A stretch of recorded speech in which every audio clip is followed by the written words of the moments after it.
Olá, seja bem-vindo para mais um vídeo do nosso canal.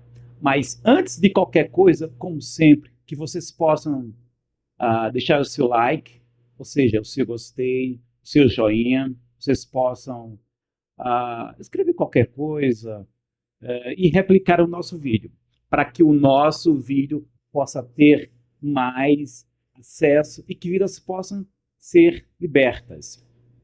Bom, hoje vamos entrevistar o irmão Gabriel. Gabriel, seja bem-vindo. É um prazer ter o irmão aqui. Boa noite, graça e paz a todos que estão assistindo nós, ao irmão, a todos do canal Desmistificando o Brando. Para mim é um prazer estar podendo participar aqui, podendo contar um pouco da minha experiência na mensagem. Gabriel, como você se tornou um crente da mensagem, ou seja, um seguidor de William Branham? Bom, então, eu imagino inclusive que algumas pessoas que vão estar assistindo esse vídeo, né, virão lá do meu trabalho no meu outro canal, então eles vão estar meio perdidos a respeito do que a gente vai falar aqui. Então eu vou tentar ser o máximo didático possível para que todos os públicos consigam entender, né? Eu fiz parte de uma seita conhecida no mundo como A Mensagem. No Brasil, alguns vão conseguir aí encontrar algumas igrejas com o nome de Tabernáculo da Fé ou Tabernáculo alguma coisa, mas não todas, é só algumas que têm esse nome, né, nas suas faixas. Essa seita, ela é uma seita pseudo-cristã que segue um homem chamado William Branham, que eles creem, pelo menos a maioria deles, que é o profeta Elias, certo? E aí muitos, inclusive depois que eu recentemente fiz um debate, muitos perguntaram para mim como é que você entrou nessa seita, porque você pensou que era alguma coisa boa, né? Pensou que estava indo fazer uma coisa ali, então realmente, né? Que tinha uma dignidade, né? E resolveu entrar. E aí é que tá, gente. Eu fiz parte da mensagem por 18 anos. Só que eu estive na mensagem por 18 anos, mas eu não escolhi estar na mensagem. Eu nasci dentro da mensagem. Quando eu pude escolher, que foi quando eu completei meus 18 anos, eu escolhi sair da mensagem, né? Então, assim, nascer dentro da mensagem, para quem já teve essa experiência, é complicado, porque o seu primeiro contato, e até então único com o cristianismo, é esse contato com as óticas que a mensagem traz, né? Então, você tem ali vários ensinos distorcidos a respeito da Bíblia, e por lá eu fiquei por 18 anos, né? Minha família assim, foi muito influente dentro da mensagem no campo do qual a gente fazia parte, né? E só que assim, desde 2013 eu já tinha visto alguns erros doutrinários que a mensagem tinha. De início eu deixei passar, mas quando eu deixei a mensagem mesmo foi no ano de 2016, né?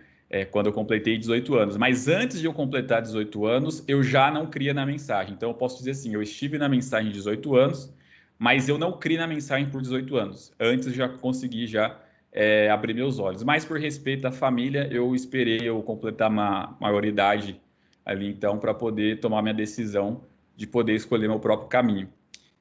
Então, eu não vou adiantar a próxima pergunta, que provavelmente vai ser como eu deixei a mensagem, né?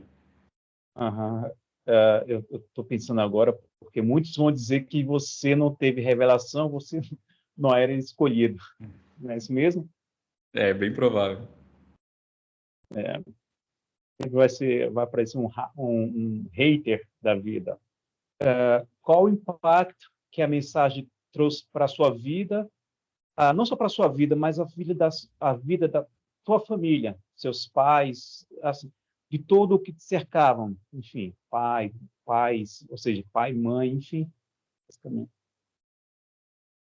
Então, impacto, assim, eu acho que muitas decisões que a minha família tomou foi muito em torno da mensagem. Então, decisões da onde morar, decisões do tipo de coisa que se podia ouvir, do tipo de coisa que se podia assistir, do tipo de coisa que se podia ler, do tipo de coisa que se podia, assim, vestir, né? O tipo de profissão que deveria se ter, a função da mulher, né? Porque eu tive mulheres na família, tive irmão na família, né? Então, assim, muitas decisões foram baseadas por causa de mensagem, né? Então, ela acabou impactando. Comigo, impactou no começo da minha pré-adolescência. E aí, quando eu fui completando ali meus 15, 16 anos, foi quando eu já tinha visto já ali alguns erros doutrinários, e aí parou de impactar tanto, e depois que eu deixei, parou significativamente. Mas, para minha família, assim, toda decisão vinha de acordo com a mensagem. Algumas decisões, elas foram importantes para poder preservar, então, ali a educação de mim e dos meus irmãos, porque a gente, durante muito tempo, viveu em bairros, assim, bastante simples, né? Bastante pobres, assim, onde, se você olhar hoje as pessoas lá que nós tínhamos como amigos, vizinhos, foram pessoas que tomaram rumos para a vida ali mais complicados. Então, quando você tem uma base ali religiosa na sua família, independente de ser mensagem ou ser qualquer outra, isso ajuda pelo menos a te livrar de alguns caminhos ali, né? Nesse aspecto foi importante, mas em outros aspectos, assim, foram decisões que, honestamente, eu acho que não foram muito positivas, não. Foram, de certo modo, bem negativas, irmão. Seus pais, ou seja, quando digo seus pais, seu pai, sua mãe, seus irmãos permanecem da mensagem, não permanecem, saíram, enfim, conta aí para a gente, por favor. Então, irmão, os meus pais, eles sempre foram muito ligados à mensagem, certo? O meu pai, ele foi mais de 20 anos líder de cântico do campo de Araçatuba e região, né? Junto com o pastor Luiz Mendes. Luiz Mendes. Minha mãe também sempre foi uma das principais cantoras aqui do campo, e minha irmã também bastante influente. O meu irmão hoje, ele não está na mensagem, e eu também não. Mas o restante da família está, assim, se eu for pegar tias, avó, vou pegar parte da outra família, né, família por parte de mãe, vai ter gente da mensagem. Vai ter gente da mensagem de um campo, vai ter gente da mensagem de outra etapa, assim, é misturado, mas todos estão ali dentro do tabernáculo, todos estão ali dentro da mensagem, com exceção, assim, de mim e do meu irmão, ou de algum outro parente que nunca nem fez parte, né? E nunca nem sequer entrou. Mas dos que já fizeram parte e não estão mais na mensagem, somente eu e meu irmão. Mas assim, você chegou a comunicar a decisão para os seus pais? Eu acredito que sim, mas assim, se comunicou, qual foi a reação, ficou isento, disse alguma coisa? Ou simplesmente ficou isento? Não, Foi isso. aconteceu o seguinte, irmão, que aí entra até um pouco na história de eu ter saído da mensagem, né? Quando eu vi os primeiros erros doutrinários, quando eles apareceram para mim, né? Eu ignorei. Eu pensei assim, não, eu não vou mexer nisso, né? Eu tenho outras preocupações agora, né?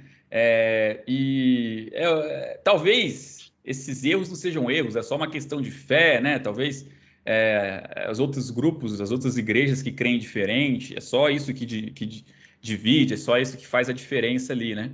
E eu deixei passar. Só que acontece o seguinte, irmão, aqui no campo onde eu congregava com o pastor Luiz Mendes, com o passar dos anos, o pastor daqui, ele foi se tornando um pastor um tanto menos bramita do que normalmente a gente vê em outros campos. Então, por exemplo, é um pastor que não prega sobre a nuvem, é um pastor que foi tirando as imagens dos púlpitos ali, então, lá dos altares, né, que normalmente a gente vê nos tabernáculos ali, mundo afora, né, principalmente no Brasil e na África.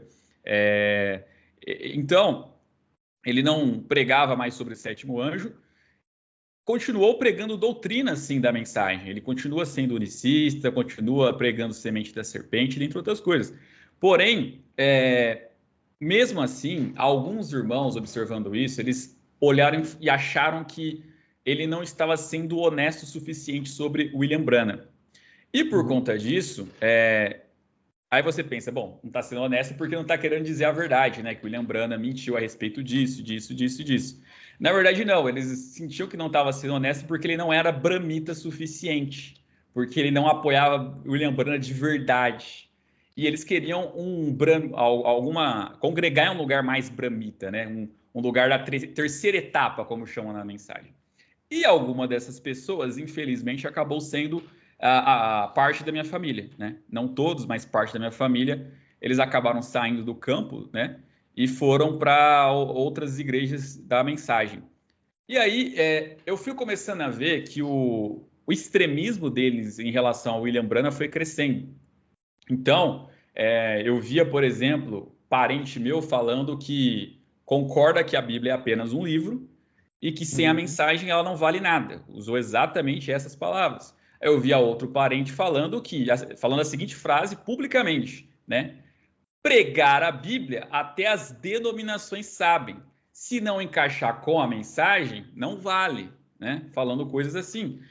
E aí eu vendo aquilo e falei, nossa, eu me senti culpado, porque eu falei assim, nossa, mas eu sabia que havia problemas na mensagem, eu ignorei, não quis falar com a minha família, não quis me meter nisso porque seria muito trabalhoso, e hoje eu estou vendo a minha família entrando no mais extremo possível, assim, a um passo de o quê? Ressurreição isolada, a Part to Play, o novo nome de Jesus, né?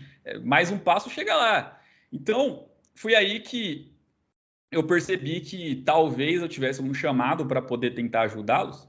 E se não conseguisse ajudá-los, pelo menos mostrar para eles, né, os erros doutrinários de William Branham, as mentiras de William Branham, porque uma vez que eles saibam disso, pelo menos eu estaria em paz comigo mesmo, de saber que, olha, o que eu tinha para mostrar, eu mostrei.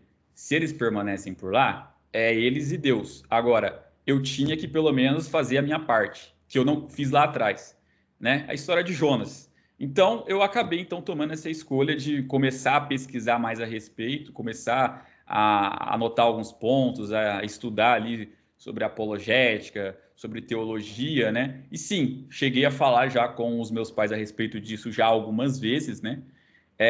Algumas vezes deram uma balançada, mas nada que fizesse eles mudarem muito de ideia, não. Com minha irmã não tive ainda a oportunidade de poder conversar com ela, e com outros parentes também ainda não, mas eles sabem do meu posicionamento. Esse meu posicionamento já é público, né? Então foi assim que eu acabei me tornando, como que eu posso dizer, né? Um soldado da geração Desmistificando Brana, né? Eu posso dizer que vocês do Desmistificando Brana, vocês encorajaram muita gente. O pastor Júnior Fialho, quando ele teve coragem de aparecer publicamente, o pastor Adriano, o pastor Carlos, eles foram pessoas importantes, assim, pelo menos para mim, de ver que, ó, se esses homens estão com coragem de expor, então eu acho que está na hora de eu começar também a mostrar isso, pelo menos para minha família. Se não fazer isso, não conseguir influenciar a família, então outros, quem sabe ali, que estão perdidos dentro dessa seita, que nunca sequer tiveram a oportunidade de ver o outro lado, né? Porque na maioria dos campos da mensagem, a dúvida é do diabo, né? Você não pode questionar, você não pode pesquisar, você vai pegar espírito, não vai por esse caminho, né? Então, foi assim que aconteceu, irmão.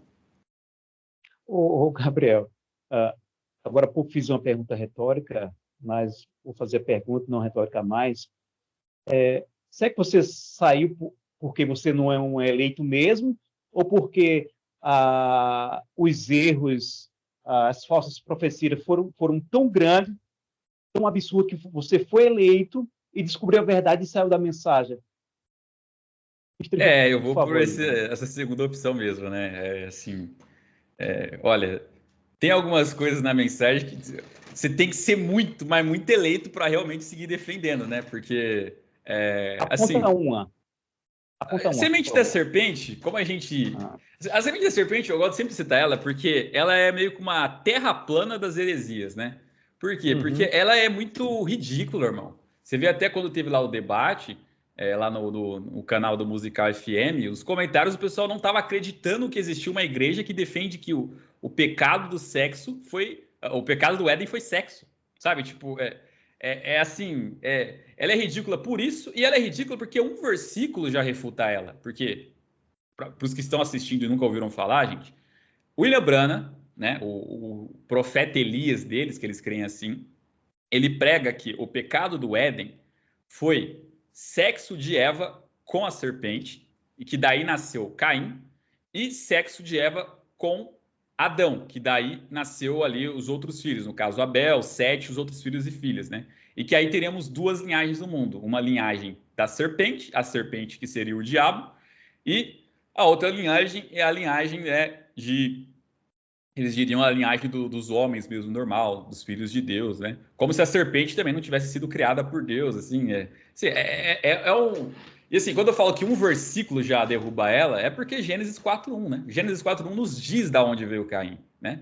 E Adão coabitou com Eva, ou então, e Adão coabitou com sua mulher, e ela concebeu e deu à luz a Caim, e mais seu irmão Abel, e assim, é fechado, né, irmão? Então, E você sabe que é curioso, porque quando você está na mensagem, quando você nasce da mensagem, ou muitas vezes até você não precisa nascer na mensagem, mas quando é seu primeiro contato com o cristianismo, tem uma coisa que o pastor Joaquim de Andrade ele fala, é que ele fala o seguinte: algumas igrejas, né, até seitas, elas servem como um pronto-socorro. Porque muitas vezes o cidadão ele pode estar sofrendo uma depressão, um problema com drogas, um problema familiar, e aí alguém dessa seita, não precisa nem ser a mensagem, vai lá e acolhe ele, ajuda ele e realmente faz com que ele supere aquele problema.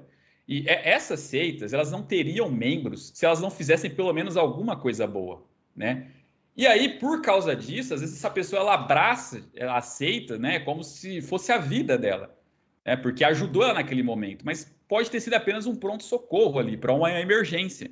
Então, eu por nascer na mensagem, eu não sabia que semente da serpente era coisa da mensagem. Eu realmente achava que isso estava na Bíblia e até que as outras igrejas pregavam isso. E aí, quando eu me deparei com essa doutrina, que ela não estava nas outras igrejas, né? Eu pensei, ué, mas como não está nas outras igrejas? Pô, mas está na Bíblia. Aí eu abro a Bíblia, ué, mas não tem na Bíblia? Que coisa, né? Porque na mensagem você não é acostumado a ser incentivado a ler a Bíblia, né? Você tem que fazer o quê? Você tem que ler a mensagem, mensagem, mensagem. Os cultos mesmo você lê um versículozinho, coloca a Bíblia de lado, pega a mensagem e vai lendo a mensagem, mensagem, mensagem. Isso quando não coloca uma fita de Juliana Brana pregando. Então, assim, quando você lê Gênesis 4:1, ali acaba. Aí ninguém consegue responder isso. Aí você lê lá, por exemplo, que o mandamento do fruto proibido é antes de Eva nascer, né? É em Gênesis 2:16 e 17. E aí, quando Deus resolve criar uma mulher para o homem, é a partir do 18, versículo 18 do capítulo 2 de Gênesis. Então, assim, o mandamento é antes, né? Tem um pessoal que tem a dúvida sobre a questão da genealogia, né? Engraçado que no debate o irmãozinho lá até colocou na tela, ficou perfeito. Porque tá lá embaixo, ó, Sem, Cão e Jafé. Sem, Cão e Jafé vem de quem? Vem de Noé. E qual linhagem vem Noé? Ele vem de Sete. Então por que eu vou citar o irmão de Sete, Abel? Por que eu vou citar o irmão de Sete, Caim? Por que eu vou citar os outros filhos e filhas de Adão e Eva? Eu não preciso, porque Noé vem de Sete. Então, Adão, Sete, desce a linhagem até chegar lá, então, Noé, Sem, Cão e Jafé, né? Se eu estou apontando para o meu filho, eu vou citar meu filho, vou me citar meu pai, meu avô, meu bisavô. Eu não vou citar o irmão do meu pai, não vou citar o meu irmão, né? Então é muito simples linhagem aqui, genealogia, né? No próprio livro lá, então, acho que de Crônicas, quando vai fazer a linhagem para chegar até Davi, né? Davi vem de Judá e vem passando, não cita irmãos de alguns. Por exemplo, não cita Arã, irmão de Abraão, nessa linhagem, né? Então, assim, você percebe que não tinha embasamento ali numa das principais doutrinas, né? Até na parte que fala, não, mas olha, Deus está falando, né? Eu vou colocar inimizade entre a tua semente e a tua semente. Ele está falando para quem? Ele está falando para Eva. Se ele estivesse falando para Adão, você até poderia inventar uma teoria. Só que se ele está falando para Eva, a semente de Eva, vamos supor que a semente da serpente seja verdadeira. A semente de Eva com a serpente é semente dela também. Seja dela com Adão, seja dela com a serpente. Se Deus está falando para ela, ó, inimidade de a tua semente e a tua semente. As duas é semente de Eva. Então, se fosse literal, qual que é o sentido, assim, sabe? Então, é complicado, irmão. É complicado, né? Complicado porque tá na Bíblia. Não adianta distorcer. Os irmãos podem trazer Targum, né? E assim, para alguém leigo, talvez até caia nesses papos de Targum, mas gente, primeiro, Targum não é o Pentateuco dos judeus, igual alguns espalham aí. O Targum, o Pentateuco dos judeus é a Torá. O único Targum ainda que teve uma certa credibilidade foi o Targum Onkelos, que foi usado na Torá, com a Torá durante um tempo. O Targum que inclui essa história de que Caim seria filho da serpente é o Targum Pseudo-Jonathan, que é um Targum que inclui material Ágada. Material Ágada, para quem não sabe, é um material que incorpora folclore, anedota histórica, então ele não é texto puro, né? Alguns falam que é questão de, eles são gêmeos, né? Primeiro que assim, eles falam que é gêmeos porque, não sei se o irmão já ouviu esse argumento, é falado lá o seguinte, né? Coabitou Adão com Eva e ela concebeu e deu à luz a Caim. E deu à luz a mais seu irmão Abel. Como eles falam assim, como não é dito que voltou a coabitar com Eva e nasceu Abel, eles falam, tá vendo? Tinha que ter esse voltou. Se fosse gêmeos, a gente está falando de uma relação em Gênesis 4. No final de Gênesis 3 é falado lá então que o Jardim do Éden foi fechado, Deus baniu Adão e Eva. Então, se fosse gêmeos, seriam gêmeos filhos de Adão. Não tem nada a ver com o que aconteceu lá no Éden, né? Tá fechado, é Apocalipse, aliás, é Gênesis 4 aqui. Só que mesmo assim, se você vai nos originais, tem uma palavra para gêmeos, que é a palavra tomim. Você vai encontrar isso em Gênesis 24, 25, 24 e Gênesis 38, 27. É utilizada a palavra tomim quando é para gêmeos, né? E em outras passagens da Bíblia também, não fala sobre isso, de voltou a coabitar. Por exemplo, Gênesis 4, 21 e 22. E o nome do seu irmão era Jubal, e este foi o pai de todos que tocam harpa e flauta. E Zilá também deu à luz a Tubacaim, mestre de toda a obra de bronze e de ferro, e a irmã de Tubacaim foi Noelma. Então, assim, não fica explicando, voltou a coabitar, voltou a coabitar, voltou a coabitar. Sabe? Quando é gêmeos na Bíblia, fica muito evidente, né? Então, semente da serpente é uma coisa que não tem como defender. Você usa Gênesis 4.1. Se alguém conseguir explicar Gênesis 4.1, a gente pode conversar. Mas e os outros versículos? E quando Jesus fala que vós tendes por pais o diabo?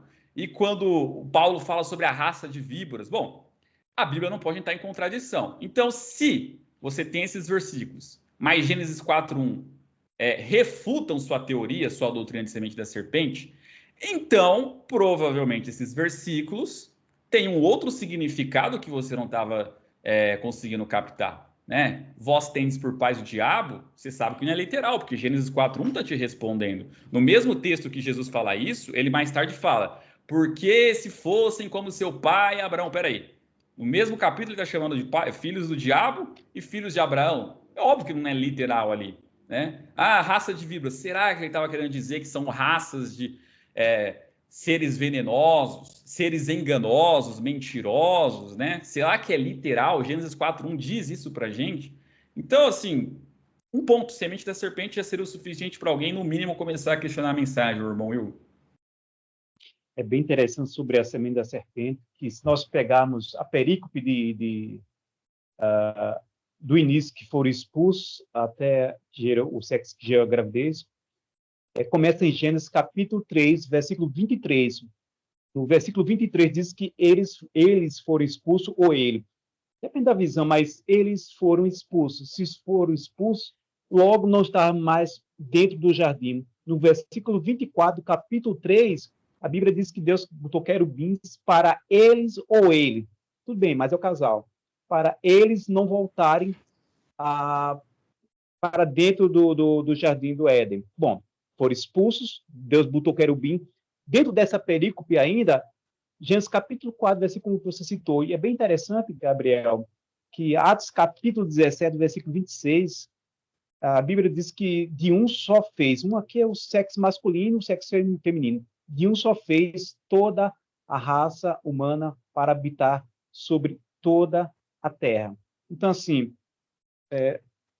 muitas falsas doutrinas nascem de textos fora do contexto. E os crentes da mensagem, não é que os crentes da mensagem, mas o pseudo-profeta dele ensinou a pincelar texto fora do contexto. E texto fora do contexto vai falar o que eu quero, texto fora do contexto vai falar o que eu possa impor ao texto, não o texto vai falar pela pena inspirada do autor. Ô, irmão, a gente estava até conversando essa semana, né? Eu até acho que é bom a gente até trazer isso aqui para cá. É a questão das eras, né? Nas eras, tem tanta contradição nas eras que o William Brana prega, que só para dar um breve resumo aqui para vocês. O William Brana, ele acredita que aquelas igrejas da Ásia em Apocalipse eram eras, e nessas eras tinham datas e mensageiros, tá? Parte desse material, outros autores também já acreditavam nisso, e ele plagiou de vários deles. Então, você vai ter Charles Russell, você vai ter Clarice Lark, que é o que a gente mais utiliza, porque aquilo realmente ali é um material completamente idêntico. Para quem tem dúvidas, no próprio site ali do Desmistificando Branda, você tem trechos ali onde compara lado a lado, então fica assim perfeitamente ótimo de você conseguir fazer essa comparação, né? E ele diz isso falando que um anjo revelou aquilo para ele, né? Aí muitos falam, mas ele citou o nome de Lark. Ele não especificou que ele copiou o Lark, mesmo que tivesse feito. Se eu aviso que eu estou te copiando, deixa de ser cópia, eu continuo te copiando. Vou copiar a matéria sua aqui hoje porque não deu tempo de fazer a tarefa ontem, tá? Eu estou copiando, estou só te avisando, mas continua sendo cópia. E assim, dizer que um anjo revelou aquilo para ele, e aí é o que a gente estava conversando essa semana, né? Teve até algumas respostas que a gente acabou recebendo, que aí falavam assim, olha, a gente aqui da mensagem está numa situação, né, que é semelhante com a que vocês, cristãos, podem ficar em relação aos judeus, que podem acusar aí que Paulo inventou o cristianismo. Outros judeus acusam que os discípulos inventaram Paulo, né? Então, assim, querendo colocar que é tudo uma questão de fé. Então, da mesma forma, se a gente questiona a mensagem, outros podem questionar o Novo Testamento para a gente, né? O que não é verdade, porque nós conseguimos ligar o Novo Testamento com o Antigo Testamento. Nós conseguimos pegar lá Deus dizendo que o filho da mulher pisaria na cabeça da serpente e mostrar o Novo Testamento, o filho da mulher fazendo isso. Nós conseguimos mostrar Isaías e colocar o Cristo, o Messias, aparecendo no Novo Testamento. Agora, pega Brana e tenta ver se Brana não contradiz com a Bíblia. Aí eu só preciso citar a semente da serpente. Gênesis 4:1, o ensino que dele contradiz a Bíblia. Aí, meu amigo, não é a mesma coisa. Porque se vocês precisam de evidências para crer, vocês deveriam levar ao pé da letra, né? Por exemplo, Moisés não tem evidência que ele existiu. Gente, a própria Bíblia é uma evidência disso. A Bíblia é um livro sagrado e histórico que, para virar cânon, precisou de diversas cópias. A Bíblia, ela faz parte, inclusive o trecho de Moisés, a Torá, ela está com os cristãos, ela está com os católicos, ela está com os adventistas, ela está com os mormons, ela está com os judeus, com a Torá. Então, assim, mas já tinha escritos do dilúvio antes de Moisés escrever sobre. Gente, isso só aumenta ainda mais a veracidade do dilúvio, né? Porque quando Moisés está escrevendo sobre o dilúvio, ele não está escrevendo imediatamente após acontecer o dilúvio, ele está escrevendo as margens ali de atravessarem para a terra prometida. É ali que ele escreve a Torá. Então, o fato de já ter outros povos, outras civilizações que falam sobre esse dilúvio, só contribui para a veracidade do que isso ocorre, né? Então, eu acho, assim, até uma irresponsabilidade, irmão Will, porque você vê que esses irmãozinhos, todas as vezes que você coloca a mensagem em xeque, o que eles fazem? Você vai colocar a mensagem em xeque? Então, eu vou começar a colocar a Bíblia em xeque. Tá vendo? Então, se vocês vão duvidar da mensagem, eu vou mostrar também contradições da Bíblia, para ver que vocês também vão ter que começar a questionar a Bíblia agora. A gente consegue ter esse conhecimento e ver que não é o mesmo caso. Só que o irmãozinho desavisado, né, um senhorzinho assim, alguém que não é de muita leitura, de muito conhecimento, ele pode, inclusive, entrar para um ateísmo. Porque ele vai ouvir e falar, peraí, quer dizer que não tem evidência? Quer dizer que isso aqui não é... Quer dizer que Paulo pode ter inventado o cristianismo? Quer dizer que os discípulos podem ter inventado os milagres? Que história é essa? Então, eles preferem arriscar os membros a ir para um rumo ateu do que simplesmente só aceitar que a mensagem contradiz com a Bíblia. Eles preferem usar a Bíblia em xeque, né?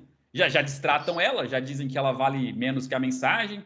Entre a mensagem e a Bíblia, se uma coisa diz uma coisa e a outra diz outra coisa, eles preferem ficar com a mensagem. A Bíblia não vale nada sem a mensagem, né? Então, assim, é de uma enorme irresponsabilidade que fazem, irmão Will.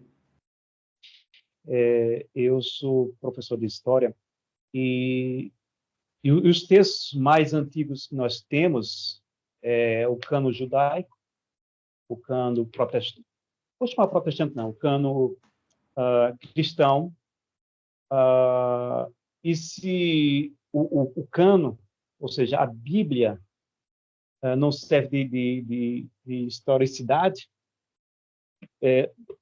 também não serve historicidade os escritos de Plínio o Jovem, de Platão, pois o primeiro texto que nós temos mais antigo, ou seja, perto do autógrafo é o P52, de João capítulo 18, versículo 31 e 32.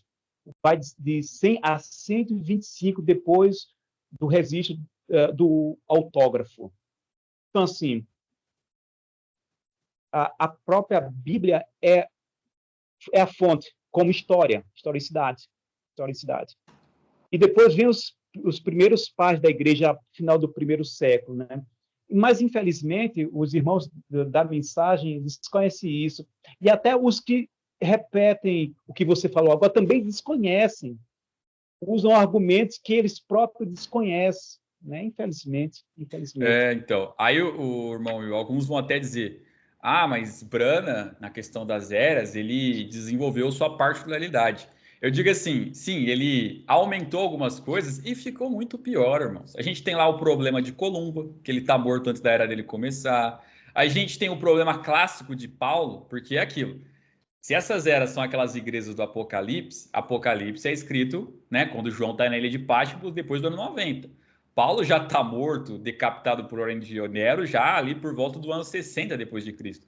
Então, como que Paulo vai ser o mensageiro da era de Éfeso, sendo que essa carta está sendo escrita depois dele morrer lá, uns 20 anos depois, sabe? Então, assim, homens que foram, esses mensageiros que ele escolheu, né? Columba, Irineu, Wesley, Lutero, Paulo, né? Vamos tirar Paulo aqui, para não criar polêmica, mas a maioria desses homens, eles morreram sendo batizados e crendo na Trindade.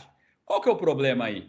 Brana vai dizer que a Trindade é a marca da besta. E Apocalipse vai dizer que a marca da besta leva ao lago de fogo. Então aí fica a pergunta, esses homens foram para o lago de fogo? Porque se não foram, aí das duas uma. Ou a marca da besta não é a Trindade, ou a Bíblia está errada em dizer que a marca da besta leva para o lago de fogo. Ou então, convenientemente, a marca da besta só vale de Brana para frente. Porque Brana ainda não tinha dito que era a marca da besta. E a partir do momento que ele diz, pronto, agora tá valendo, gente. Todo mundo que receber a marca da besta vai ser condenado. E é curioso que esses homens eles nunca falaram sobre era, sobre eles serem mensageiros. Só Brana, né? Só o último, olha que conveniente. Só o último vem e fala, gente, estamos em era, somos mensageiros. É muita conveniência. Era de Laodiceia, vai ser a mais curta. Aí quando viram que estava acabando, aí começaram a vir numa nova linha. Não, mas já acabou, vocês que não são revelados, vou te explicar aqui. Né? Ou então, estamos no milênio. Assim, Irineu, que foi um dos mensageiros, pregou contra a semente da serpente. Então, assim, o William Brana, ele acrescentou e deixou tudo pior. Eu acho que ele não tinha nem sequer um conhecimento bom, assim, da história da igreja para poder escolher pelo menos uns mensageiros ali que pudessem ir mais ou menos de acordo ali com o que ele acreditava. Ficou, assim, mas muito pior, irmãos. Se ficasse só do jeito de Lark, ficaria menos pior, digamos assim.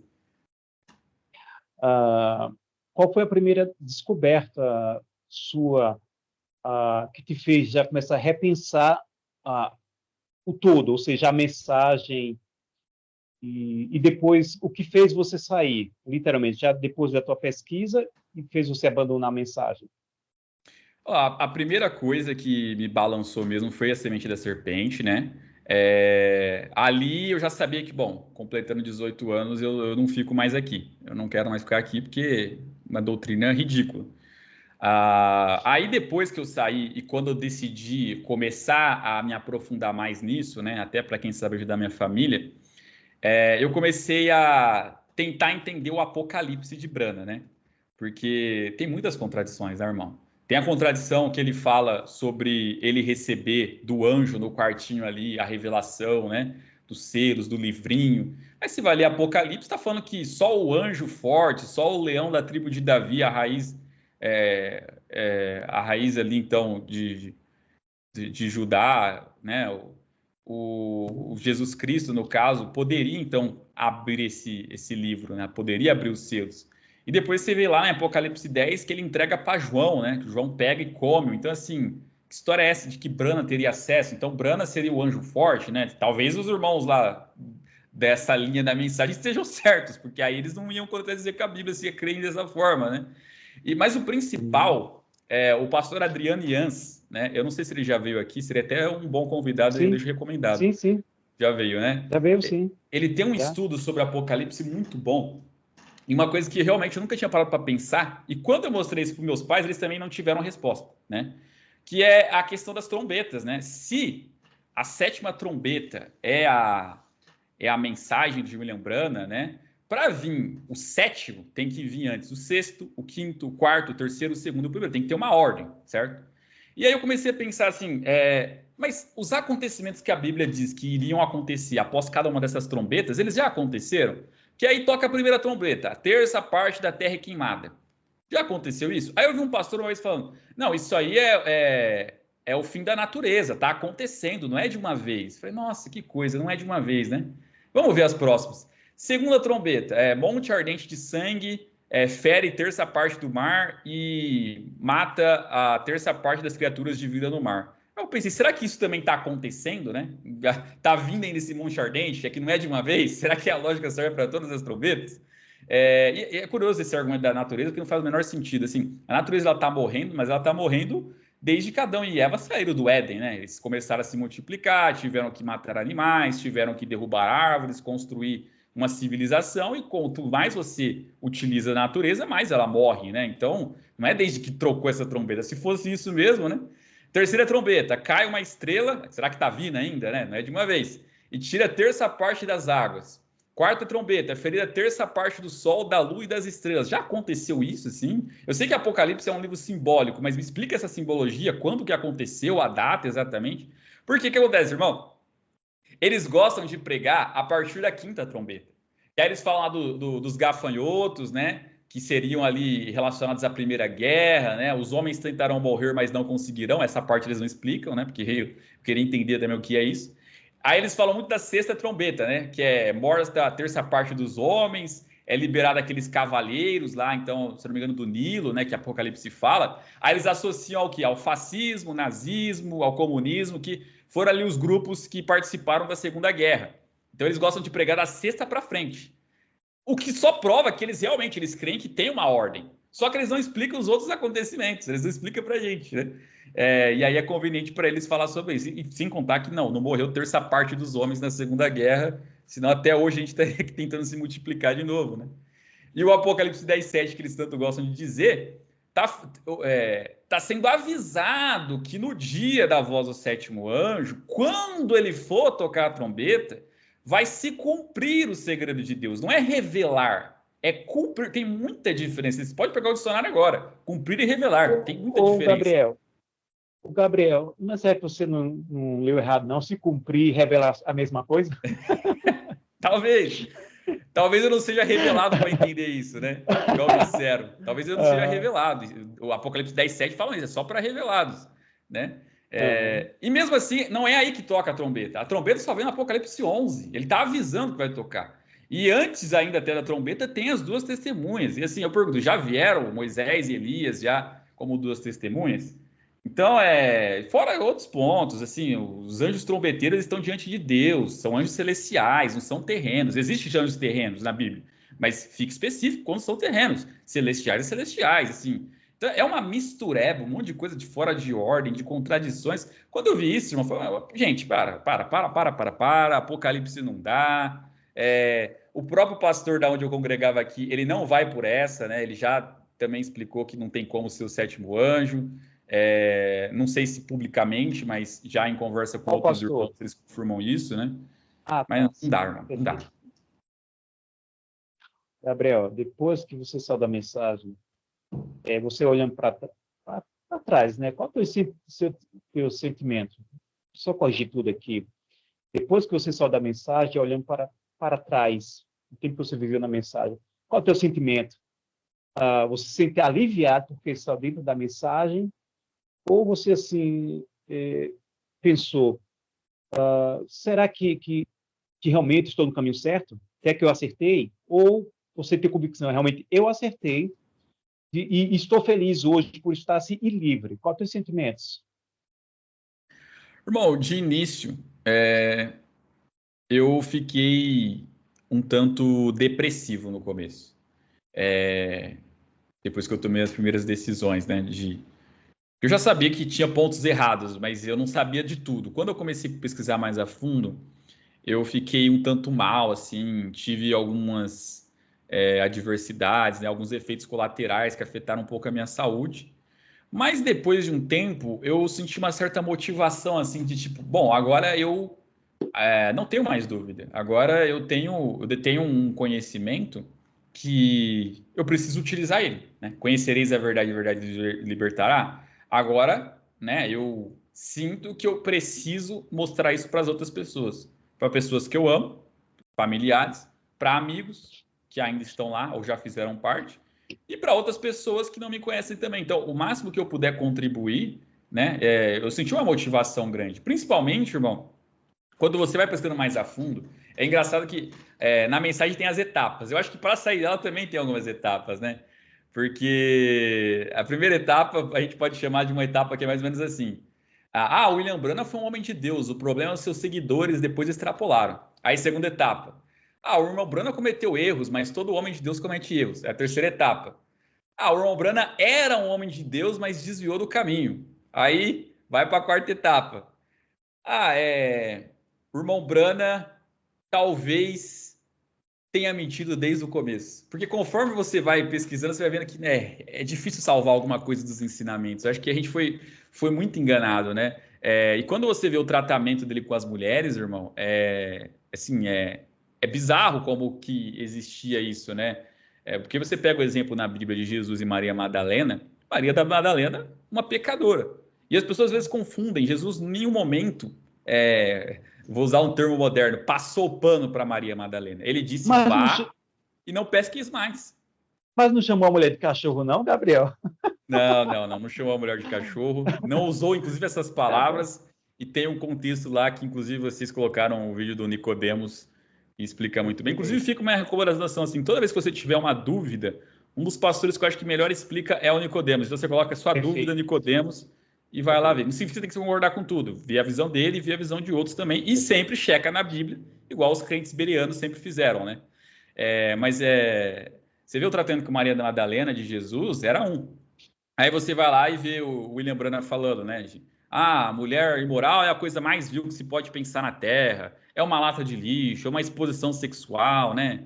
Todo o pecado que teve na Terra foi causado por uma mulher. Assim, Eva pecou primeiro, mas Adão pecou também na sequência. E pecou sem ser enganado, sabe? Então, assim, quem peca antes é pior. Onde está escrito isso, né? Ele fala, por exemplo, aquela vez lá na mensagem História da Minha Vida. Essa foi a primeira mensagem que eu li. Ela era entregue no culto das crianças, né? Na época que eu era criança, deram então ali para lerem, né? E fala, né, que ele queria matar aquelas mulheres mundanas ali com uma bala, mas falou que uma bala valia mais ali, elas não valeriam uma bala para matá-las, né? Só que esse trecho, eu gosto de pegar muito mais a parte final desse trecho, que é quando ele fala, eu odiava as mulheres e eu luto para isso não voltar. Essa parte, para mim, ela é ideal, porque só mostra o quanto ele mesmo admite que ele tinha um problema com mulheres desde a infância e que esse ódio, infelizmente, permaneceu até durante o ministério dele, né? Tem uma que tem só em inglês, né? Que o irmão Vinícius me mostrou uma certa vez, né? Depois, na edição, não sei se vai dar para colocar na tela ou depois os irmãos que tiverem curiosidade, o irmão Will aí tem link de tudo isso, gente. Que ele fala, né? Que um homem que deixa sua esposa se vestir daquela forma e fumar cigarro e não enche ela de madeiradas até deixar bolha, ele não é um homem de verdade. Não, peraí, Gabriel. Mas madeirada não é tipo assim, uma metáfora, não, Gabriel? Talvez seja, né? Madeirada até deixar bolha, não sei que tipo de madeirada é essa, até deixar bolha metaforicamente, né? Mas bom, pode ser. Eu tô sorrindo aqui porque porque é extremo mesmo. Porque desculpa interromper você, porque se alguns crentes da mensagem sabem desse texto, mas ele vai dizer que é uma metáfora, literalmente uma metáfora. Assim, os mais honestos vão falar, não, ele errou, ele era homem, nessa você está certo. O problema é que a maioria não consegue fazer isso. Eles vivem dizendo assim, o William Branham era homem, ele poderia cometer erros. Aí você fala, cita um erro dele. Eles não falam. Toda vez eles dão um jeito de tentar amansar alguma coisa que a gente mostra. Fala assim, gente, peraí, me ajuda, né? Me ajuda, gente. Então, irmão, uma coisa que eles usam muito também para poder justificar o William Branham é uma coisa que a própria Bíblia alertou sobre a gente, né? Porque fala assim, olha, mas William Branham tinha um ministério de cura, né? Então, assim, por conta disso, eu olho para as obras que ele teve enquanto esteve aqui na Terra, e por isso eu creio no que ele ensinou. Mas, assim, a Bíblia alerta várias vezes, né, irmão? Mateus 24, do 23 ao 24, ali, porque se levantarão falsos cristos e falsos profetas, que farão sinais e maravilhas, de tal maneira que, se possível, enganaria até os escolhidos de Deus. Mateus 7, 22 e 23. Muitos me dirão naquele dia, Senhor, Senhor, não profetizamos nós em teu nome? E em teu nome não expulsamos demônios? E em teu nome não fizemos muitas maravilhas? E então lhes direi abertamente, nunca vos conheci, apartai-vos de mim, vós que praticais a iniquidade. Deuteronômio 13, 1, 2 e 3 fala, né, que se um profeta vir ou um sonhador e falar que vai realizar tal prodígio, tal sinal, e aquele prodígio se realizar, mas na sequência ele falar de ir a outros deuses, né, para não seguir esse profeta. O que a Bíblia está alertando aqui? Está alertando que haveriam homens que poderiam fazer sinais, e esses sinais se cumprirem. Então, assim, se você quer crer que o William Branham tinha um dom de cura, tudo bem. Isso não significa que o que ele ensinou, a sua maior parte, estava de acordo com a Bíblia. A gente tem inúmeros outros casos de pastores, ministros ali ao redor do mundo, que há várias testemunhas dizendo que ele tinha um dom de curas, né? Então, assim, nem por isso deixaram de ter uma vida polêmica. Aqui no Brasil, Davi Miranda, alguns vão citar. Você crê no dom de cura de Davi Miranda? Eu não vivi a época, eu não vi, né? Eu não conversei com nenhuma testemunha até hoje. Mas existem algumas pessoas que falam isso, né? Agora, Davi Miranda não deixou de ter uma vida ali bastante contraditória e também não deixou de ensinar coisas que não estavam de acordo com a Bíblia. E ponto, assim, sabe? Então, querer defender todos os erros doutrinários ali e heresias de William Branham, porque ele supostamente teve um ministério de cura no começo ali, então, da sua carreira ali como pastor, você não olhar os alertas que a Bíblia nos mostrou, né? Para finalizar só esse bloco, irmão, Gálatas 1, 18, né? Mas, ainda que nós mesmos ou um anjo do céu vos anuncie outro evangelho, além do que já vos tenho anunciado, seja anátema. Ô, Gabriel, e hoje, quem é William Marion Branham para você? Pois, para mim, ele foi um mentiroso compulsivo. E temos uma enxurrada de informações para afirmar isso. Para o Collins, Collins gira entre mentiroso compulsivo e um problema mental.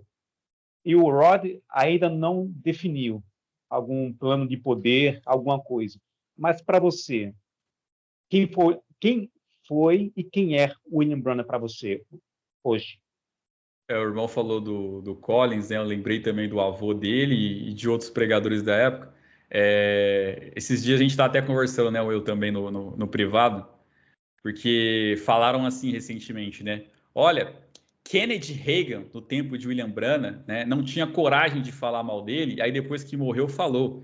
Aí começaram a ir pro adioma, né? Porque Kennedy Reagan, esse homem que critica o William Branham, ele foi um homem que pregou, por exemplo, a doutrina do riso, né? Que os irmãos ali ficavam rindo durante o culto. E aí, na mesma hora, o irmão também fala, um pregador famoso da época, o Telly Osborne, chegou a dizer que o William Branham era o verbo encarnado. Ele fala isso e ele não repudia uma blasfêmia desse, você falar que o William Branham era o verbo encarnado.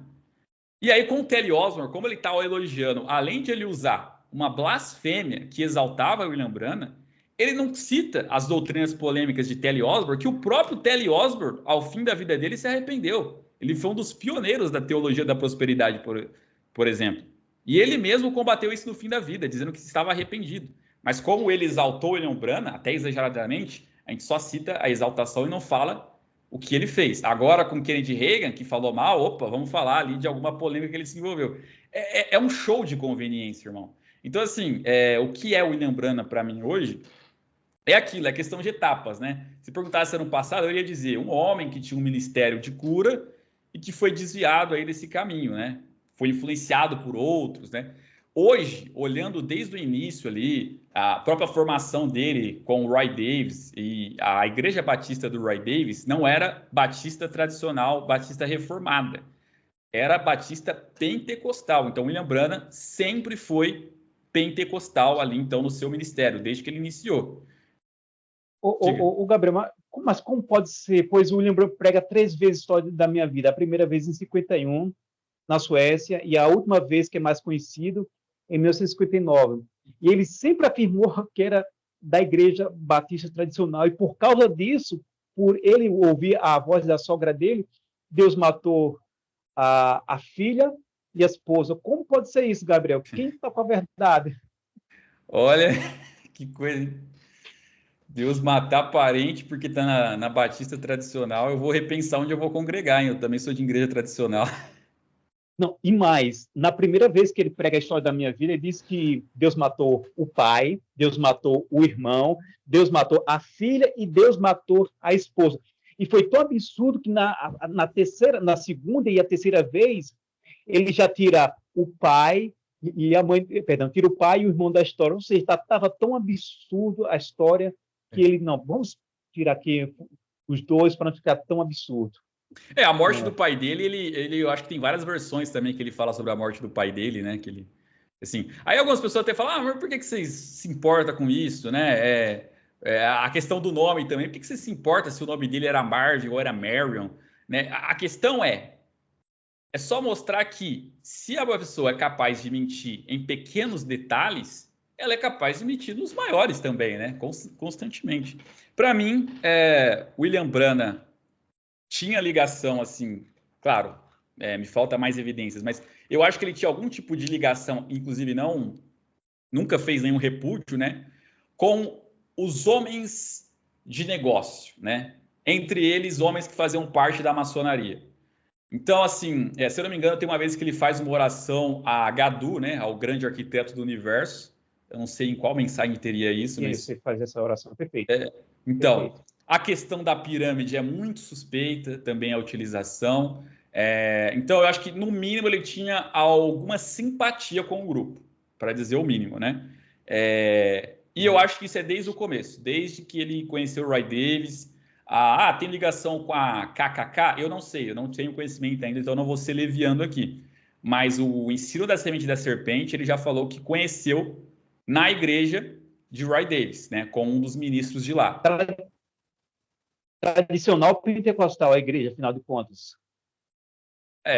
Bom, nos relatos é dito que é uma igreja batista pentecostal. Agora, se William Branham dá outras versões ali durante...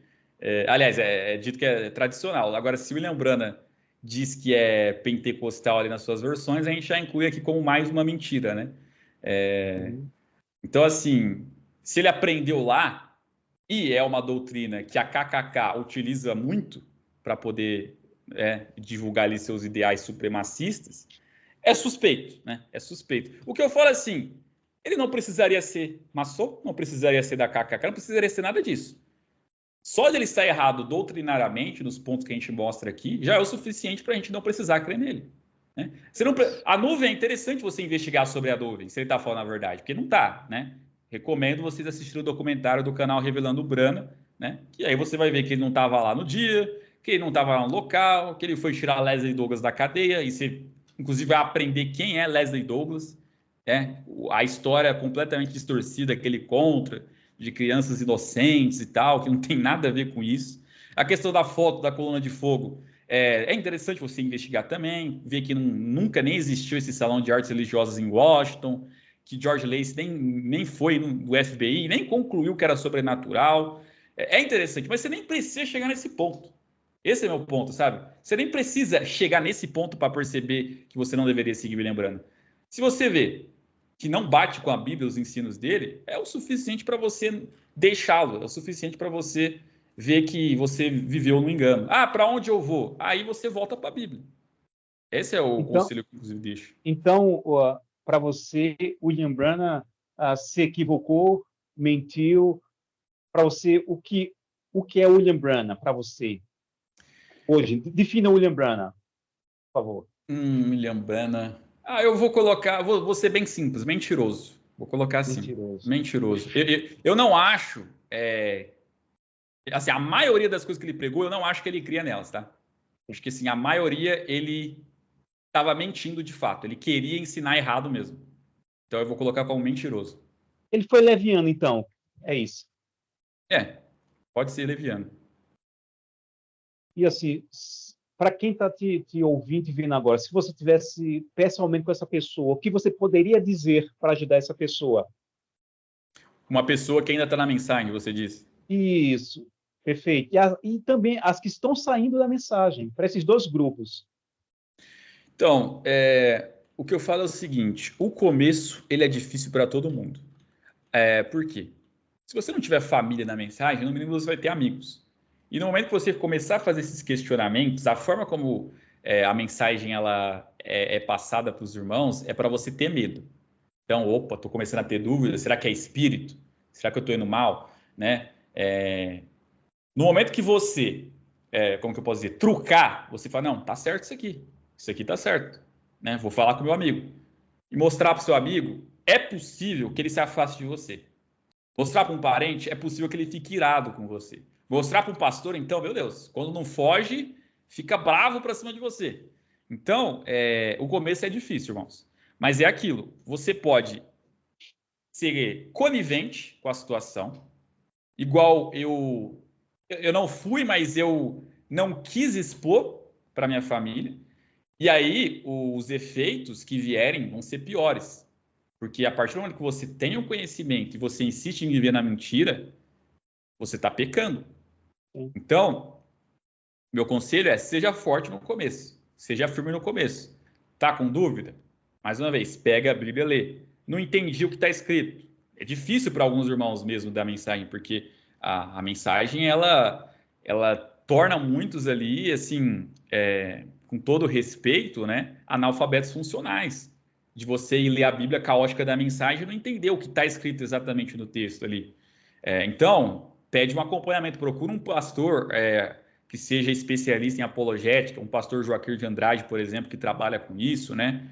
Tá com uma dúvida? Vai no YouTube, coloca lá César Cavalcante, Elias Soares, coloca Augustus Nicodemos, vê se eles falam a respeito disso. E sempre conferindo na Bíblia, para ver se eles estão de acordo com a Bíblia. Não é para confiar nesses homens. Não se apegue a homens, se apegue à palavra. Então, se aquilo que eles estão falando está de acordo com a palavra, você sublinha. E vai assim, sabe? Então, investigue, haja como um crente bereano, né? Analise as escrituras, né? Examine as escrituras e se mantenha firme nisso. E aí, com o tempo, você pode aí, quem sabe, influenciar outras pessoas a enxergarem igual você. Algumas podem demorar anos, algumas podem demorar meses, algumas podem, talvez, não sair. Você tem que ter isso em mente também, que talvez algumas pessoas não vão sair. Pode acontecer, né? Então, assim, digamos que esse irmão Will, o irmão que está nessa batalha aí contra essas heresias de William Branham há anos, talvez a gente esteja vivendo na época mais, digamos assim, mais frutífica, né, para isso, né? Porque parece que cada dia que passa, mais pessoas criam essa coragem, mais pessoas saem, né? Ou eu estou enganado, ou teve alguma época melhor? O irmão Marcos diz, eu tenho compartilho também com essa visão, porque assim, até no final dos anos 90, os crentes da mensagem e a mensagem, para ser exato, nadava de braçada. Não tinha ninguém para contrapor os argumentos. Hoje em dia, a mensagem está perdendo membros. Então, assim, a verdade está sendo espalhada. E vai chegar um momento, eu acredito que eu não vou estar mais aqui nessa terra, mas o tabernáculo vai existir meia dúzia de crentes, e esses crentes mais antigos, 50, 70 anos, pois a nova geração que vai vir vai fazer suas reflexões. Será que estou corretamente no cristianismo verdadeiro? Ou estou vivendo uma farsa? Então, eu acredito que, se não fechar as portas dos tabernáculos, mas vai ser igual o protestantismo na Europa. Meia dúzia de pessoas, e o restante vai virar bar, as igrejas. Pode ser. Você vê que realmente a mensagem ela está tendo dificuldades com o momento atual quando vários pastores, obreiros, né, evangelistas estão tendo que ir em púlpito responder algumas coisas, né? Alguns até ofenderem irmãos em pleno púlpito, né? Porque o desespero bateu, né? Tá começando a ficar complicado mesmo. Hoje em dia, com o acesso que você tem aí na internet, com as redes sociais, utilizando isso, os jovens vão ver isso, né? Os irmãos assim vão conseguir ver isso. E, de fato, eles vão começar a fazer esses questionamentos e acabarem não permanecendo na mensagem, né? A mensagem vai... Ou a mensagem vai ter que se radicalizar muito, né? Ao ponto de começar a proibir os irmãos de acessarem redes, assim, né? Acessarem ali YouTube, essas coisas, falar que é pecado, que pega espírito e tal. Mas, assim, eu acho que fazer isso, na verdade, você vai dar um tiro no pé, porque alguns irmãos mais espertos vão começar a pensar, ué, por quê? Que medo é esse? O que eles estão com medo da gente ver, né? Que caverna de Platão é essa, né? Eu vou dar uma espiada, e nessa espiada acaba abrindo os olhos, né, irmão? Verdade. Gabriel, suas considerações finais, por favor. Irmão, eu gostaria de, primeiramente, parabenizar o irmão por esse trabalho que o irmão está fazendo aí há anos.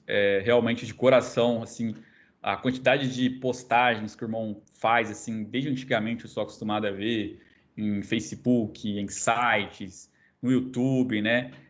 Isso é de grande ajuda, né? Então, o irmão, agora aí somado com a irmã Ana também, fazendo um excelente trabalho, desmistificando Brana, revelando Brana.